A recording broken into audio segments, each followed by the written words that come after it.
sweets. Trying to avoid sweets. Like desserts. I know I can't avoid sugar entirely because I live in fucking America. But, trying to avoid caffeine, so no chocolate, obviously no coffee. I mean, I guess I could drink decaf, but since coffee is a guilty pleasure, I'm not doing decaf either. I kind of want to just off myself if I drink decaf, you know? There's really just no point in living anymore if you're going to do that. But, like, I'm fasting from a lot of shit. So,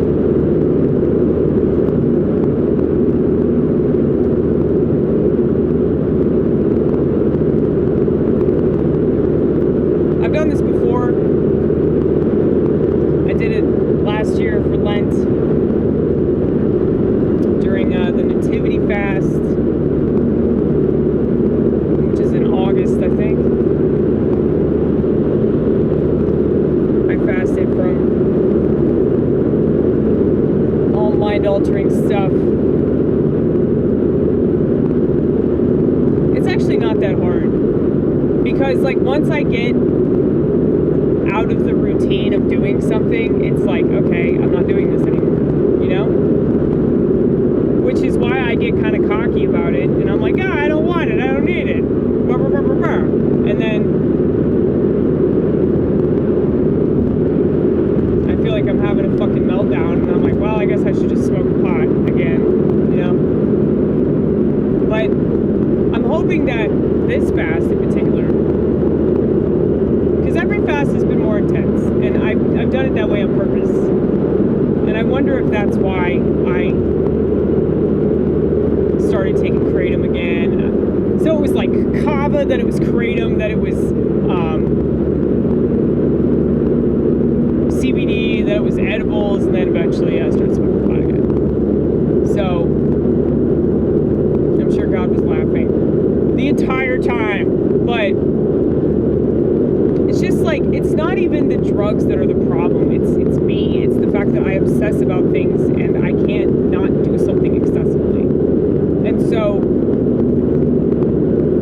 it's like, if I'm using this plant to try to understand myself, or I'm using it medicinally because I'm experiencing a lot of physical pain or something like that, it's totally understandable. But at the same time, like, the way that my brain is, it's like, oh, we have this alternate space that we can go into. Well, that's nice. And it really, what I like about it, it's not like, oh, the euphoria is so amazing that I can't live without it, or I don't want to imagine not experiencing that. It's like, it's really not that fucking great. It's just different. It's just different. And because it's different, I tell myself that I want it. So I don't know if it's a case of me just like being bored with myself. That's probably it. Or it's a case of me like wanting to sabotage myself. That's probably also it. But like, anyway, day 2 approaching day 3.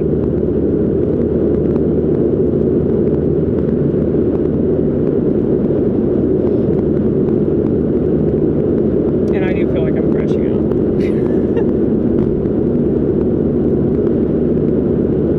But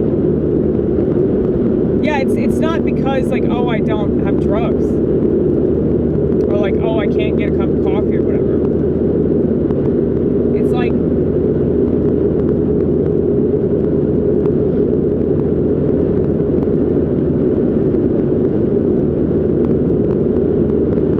there's something in it for me. And I think what that is this like spiritual connection that I have with these things that I do. Like this routine of mine, I've analyzed this a lot, can you tell? This routine of mine of like,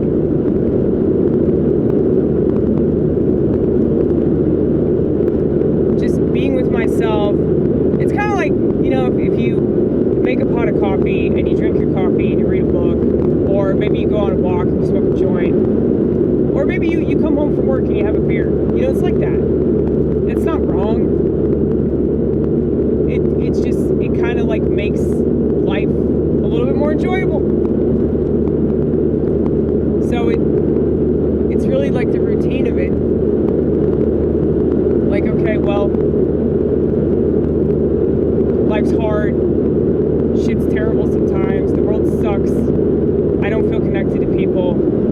but at least I still have this that I can turn to that makes me feel a little bit better about things, you know? And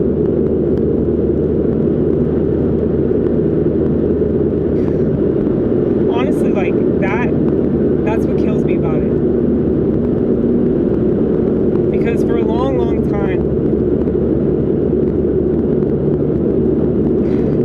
like, plant life, I call it plant life, it was like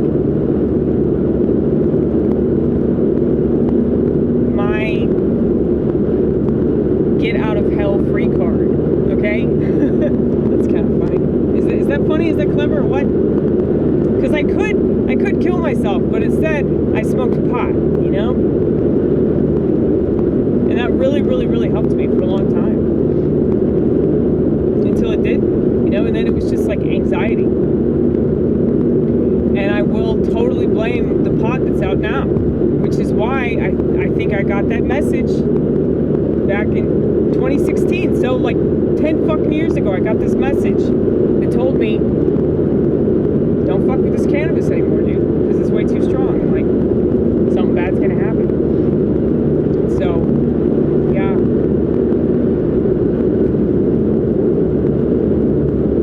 I'll fuck with CBD. That doesn't have the same psychoactive effects. It calms me down. But at the same time, I don't want to be like reliant on it. I don't want to rely on anything, you know? I don't want to feel like, oh, I have to do this, and if I don't do this, I'm not going to be okay. You know? That's terrible. Like, how am I any different than people that take medication? Like, I'm not. At the same time, though, if I don't take CBD, or if I don't take weed, or whatever it is, like, alcohol was the only thing that I had serious withdrawals from. And those withdrawals lasted a week. And only a week. I wasn't experiencing withdrawals for months or fucking years. I wasn't like losing my mind and felt like I was going crazy because I wasn't taking my pills or whatever. You know, that's terrible. And I'm really grateful to not be in that boat, because a lot of people are in that boat. But anyway, what was I talking about? I was fasting. So I was saying I'm fasting from sweets. The point I was going to make is that, like, I have inflammation, and I've noticed just in day two of trying to avoid sugar, that like my inflammation has severely gone down. It's not gone completely, but I'm pretty sure that if like I keep a clean diet, it'll go away. But I'm paying close attention to that, just to let you know. So,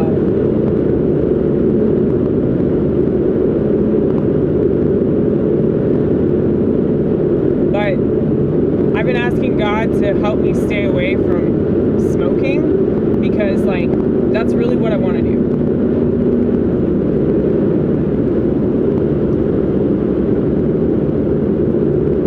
Like, I know that I can't handle weed, but I was smoking it because it's not a cigarette, okay? I've had so many different runs with different things that I've smoked. So, obviously cigarettes, but cigars, I had this period where I was just smoking like 6 cigars a day. It was so bad. So I was telling myself, oh, well, it's not cigarettes, it's not cigarettes. Cigars are so much worse. And now I've gotten myself used to inhaling. You know, you're not supposed to inhale cigars. But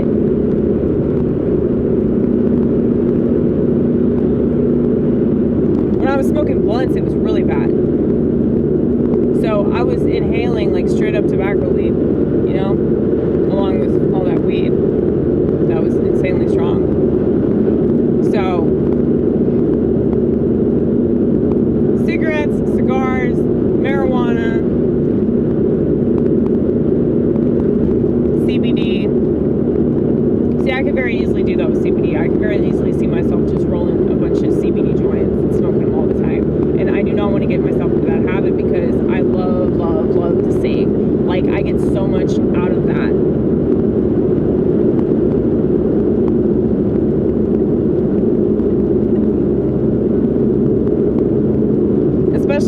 church, like, being able to sing for the Lord is like the highlight of my week. It really is.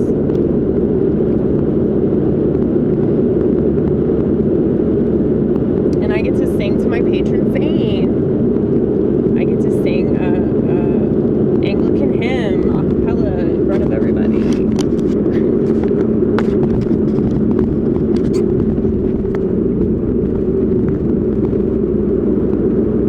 It always kind of makes me nervous, but I'm like, it really doesn't matter if you screw up, because the whole point is that you try, you know? And it's beautiful to God. So, it really is. I should write that. The effort is what matters. Like, if you put forth any kind of effort, people tend to take note of that. So even if you fail and even if you suck, if you prove that you're still trying, like, a lot of people extend grace if they're any good, you know?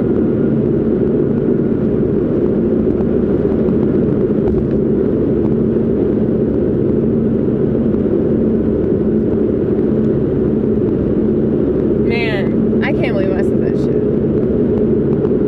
It's all fake.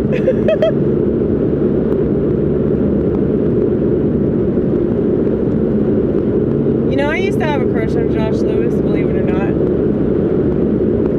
The dude that hosts the East Room. When I first started doing comedy, he was really nice to me. And most people are afraid of me. They don't know what to make of me. But he's always been super nice to me. And he mocks everybody. I could very easily take offense to a lot of things that people say about me, because schizophrenic people are like the only people that you're still allowed to stigmatize. You know, you can't stigmatize autistic people, even though it's the same brain structure. Like, there's a lot of stuff that I don't say it because I know that the world won't respond well to it. Like the comment I made tonight about, like, oh, I don't want to listen to my piano teacher because she's a woman. That is true, but it was also because I don't want to listen to anybody, but especially women.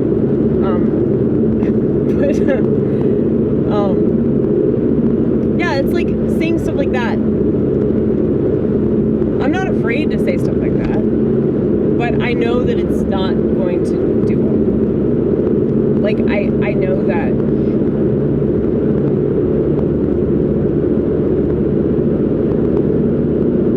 people aren't going to like it because it goes against their idea of what reality is. That's all political correctness truly is. It's like this reality that society has agreed upon.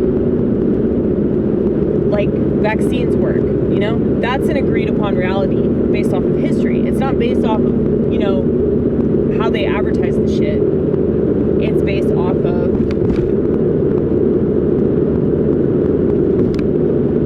the fact that we've had this scientific advancement, whatever, for a long, long time. So why would people just stop trusting it? Why would people suddenly become skeptical of it? You know, I can understand that, but at the same time, I don't relate because my brain goes the complete opposite direction. If a bunch of people do it, I think those people are gullible. You know, are they stupid? I won't say they're stupid. That word "stupid" doesn't mean anything anyway, just like every other word. But it really doesn't. The word "stupid" means absolutely nothing, because everybody's smart to somebody and everybody's stupid to somebody. It does not matter. There's so much information out there that only certain people know about, you know? And so I can understand why people would stigmatize me and be like, oh, she's nuts. Because that's easier than being like, huh, what if all the crazy shit she's saying is true, you know? Like, why would they do that? Why would they be like, oh, everything I've been taught's a lie? No, I'm just being logical here. But anyway, yeah, so I had a crush on Josh Lewis back in the day because he was sweet to me. But he makes fun of me a lot. For being crazy.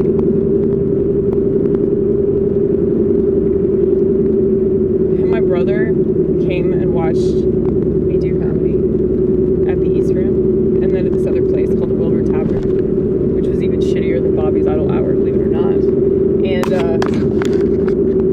I told him that I liked Josh, and he was like, he's too clean cut for you, which is so fucking true. It is weird that I liked him, but he's genuine. Like, a lot of people aren't genuine, and oh, I said it like that. Genuine.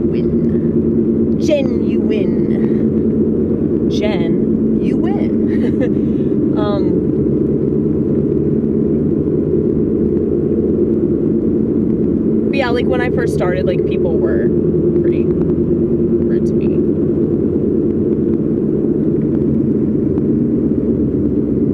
And then I said the N-word, and I made it so much worse for myself. But, you know.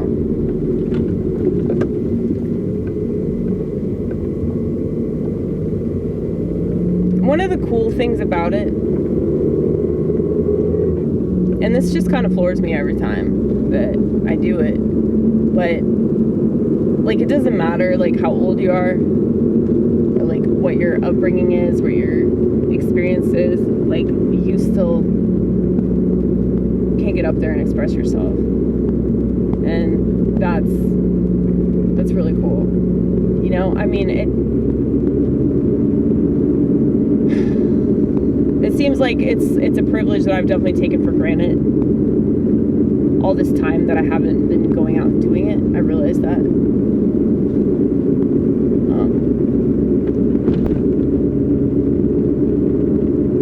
But, like, I don't know, man. I really gotta force myself to do it. Because it's what I should do. It's what I should do, and I do feel better. That I'm not going to want to watch that set. I'm going to be cringing the entire time. But it's okay.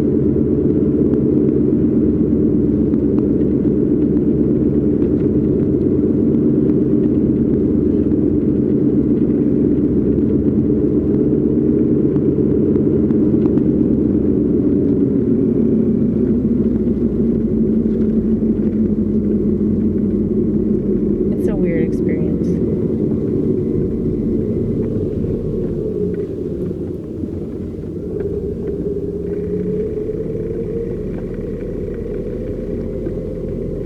You think I want to do it more though, because it is kind of nostalgic. I mean, it's the longest running mic. Like, it's the most popular mic in Nashville. And you'll actually get like something of an audience because it's free comedy.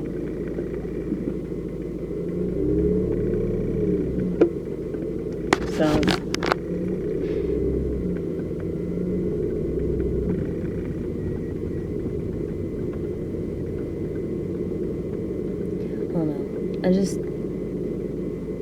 I don't want to keep making excuses for, like, not doing something that I'm supposed to do with my life. Because I did that in the beginning. Because I felt like I was the only one that was taking risks. And it's different now. Like, there's still a certain level of, like, tension about certain things. Like, things that people don't want to laugh about, or they don't even want to hear about. But, like, I don't know.